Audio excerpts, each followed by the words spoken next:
नमस्कार, मैं हूं आपका दोस्त विजय विद्रोही और आप देख रहे हैं हमारा खास कार्यक्रम विजय फैक्टर। तो दिल्ली में बीजेपी ने उत्तर प्रदेश के मुख्यमंत्री योगी आदित्यनाथ को चुनाव मैदान में उतार दिया है और एक बड़ा सांप्रदायिक किस्म का दांव खेला है।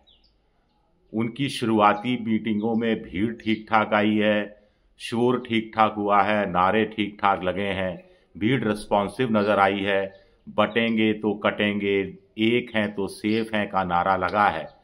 बीजेपी इससे उत्साहित है, लेकिन इसका कितना चुनाव में फर्क पड़ेगा? कहीं ये दांव योगी आदित्यनाथ का बीजेपी पर उल्टा ना पड़ जाए? क्या बीजेपी के एक वर्ग को इसकी आशंका भी सता रही है? देखिए, दिल्ली में कुल मिलाकर 12-13% मुसलमान बताए जाते हैं। दिल्ली को 7 भागों में बांटा जाए तो एक भाग में उनकी उपस्थिति 20% से लेकर मैक्सिमम 46% तक है। प्रत्यक्ष अप्रत्यक्ष रूप से आप कह सकते हैं कि 1.5 दर्जन से ज्यादा सीटें मुस्लिम वोटरों से प्रभावित होती है। बीजेपी को लगता है कि ओवैसी इन 10-12 सीटों में, जो मुस्लिम बहुल सीटें हैं, वहां पर पूरा जोर लगा रहे हैं। कांग्रेस जो 10-12-15 सीटों पर मजबूती से चुनाव लड़ती हुई दिख रही है, उसमें ये मुस्लिम बहुल सीटें हैं, बल्ली मरान हो, मटिया महल हो, मुस्तफाबाद हो, इस तरह की सीटें हैं। तो बीजेपी को लग रहा है कि फिर केजरीवाल की उपस्थिति, फिर केजरीवाल से मुसलमानों की नाराजगी, शाहीन बाग को लेकर और दिल्ली दंगों के दौरान केजरीवाल की जो भूमिका रही उसको लेकर नाराजगी। तो बीजेपी को लग रहा है ये 3-4 जो फैक्टर हैं मुस्लिम बहुल सीटों में बीजेपी के पक्ष में चले जाएंगे और बीजेपी यहां में से कुछ सीटें निकालने में कामयाब हो जाएगी। लेकिन क्या ये बीजेपी की सिर्फ खाम ख्याली है?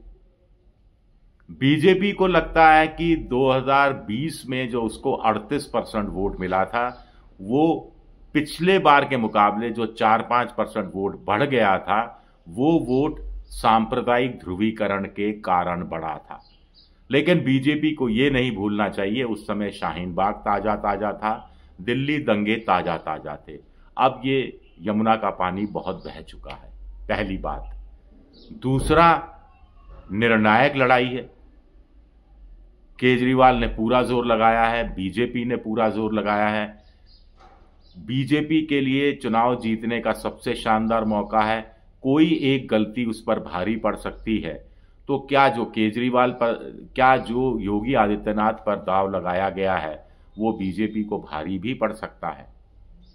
क्योंकि हमें ये नहीं भूलना चाहिए कि अगर सांप्रदायिक ध्रुवीकरण करके, हिंदू मुसलमान करके, सांप्रदायिक अलाव तनाव पैदा करके बीजेपी ये उम्मीद कर रही है कि उसका वोट परसेंटेज 38 से बढ़कर 42-43% चला जाएगा, तो भी वो आम आदमी पार्टी के संभावित 48-49% वोटों से करीब 6% कम ही होगा। और बाईपोलर चुनाव में ये 6% वोट एक तरफा किसी एक पक्ष को जीत के मुहाने तक ले जाने में की क्षमता रखता है, पहली चीज। दूसरा, चलिए आपने दांव खेल लिया, आने वाले समय में अगली जो 14 रैलियां और करनी है योगी आदित्यनाथ को, जैसा बताया जा रहा है, उसमें उनका स्वर मान लीजिए और तल्ख हो जाता है और तीखा हो जाता है और सांप्रदायिक ध्रुवीकरण होता है, तो हिंदुत्व, उग्र हिंदुत्व 1-2-4% वोट बढ़ गया मान लिया, लेकिन उससे सीटें बढ़ जाएंगी जरूरी नहीं है। हो सकता है जिन सीटों को बीजेपी जीत रही हो उनको और ज्यादा भारी अंतर से जीते, ये भी संभव है, और बाकी जगह वो हार जाए। फिर रिवर्स पोलराइजेशन हो गया।